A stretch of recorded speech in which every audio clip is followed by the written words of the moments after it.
Well, it appears James Gunn has actually shared some really big story details about Creature Commandos. This week has been huge for the franchise, making its first appearance at Annecy, and now it appears we know very clearly how this show is tying into the larger DC universe. And more importantly, Peacemaker Season 1. Let's dive in.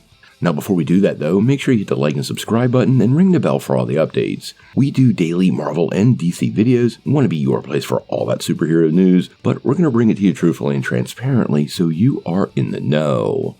Well, we've been talking quite a bit recently about Creature Commandos. The show will not only arrive this year, it's coming our way on Max in December, but the 7-episode animated series is going to serve as our introduction to this brand new world, the DCU, that James Gunn and Peter Safran are creating. We also already know at least one character, Frank Grillo's Rick Flag Sr., is confirmed to show up in Peacemaker Season 2. And now, thanks to Nexus Point News, who is actually on hand at the Annecy International Animation Film Festival, we've got some super interesting story details. Now, apparently at the festival, DC Studios co-CEO James Gunn actually appeared in a video at the start of the Creature Commandos panel, confirming once again that the actors in the animated series will definitely jump over to live-action projects, and both of these formats are going to be part of, and I quote, a unified DCU.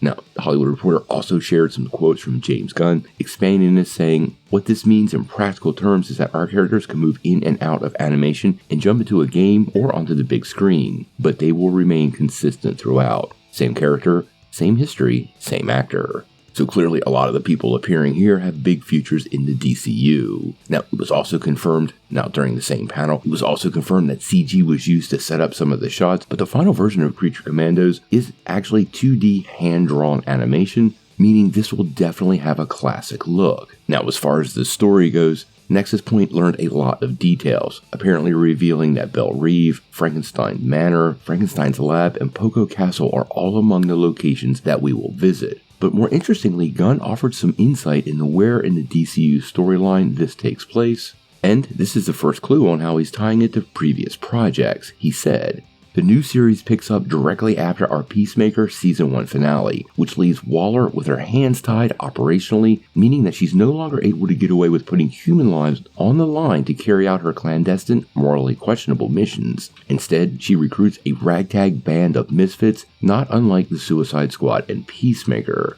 He went on to add that the Creature Commandos are literal monsters and that he can't wait for everybody to meet him, and creating the series itself has been one of the absolute joys of his life. Now, obviously, at an event like Annecy, we're going to hype up a lot of what's going on with Creature Commandos, but all of these details really completely flesh out what's going on. It's definitely making it very clear that Peacemaker Season 1 is going to influence this new world, and basically the projects James Gunn has worked on will remain either canon, semi-canon, or somehow worked into the story. It's also great once again to hear that all these actors and actresses will continue in their live action roles. He's got some great names even beyond Frank Grillo, including David Harbour and Alan Tudyk, who for me are some of my favorite actors in the industry. Now obviously we're keeping a close eye on Creature Commandos. This is going to be a really big deal come this December. We do know some footage was shown at Annecy, and now that the Watchmen trailer has found its way online, I am super hopeful we get our first look at Creature Commandos, maybe sometime in the next 48 hours, but we're going to have to wait and see.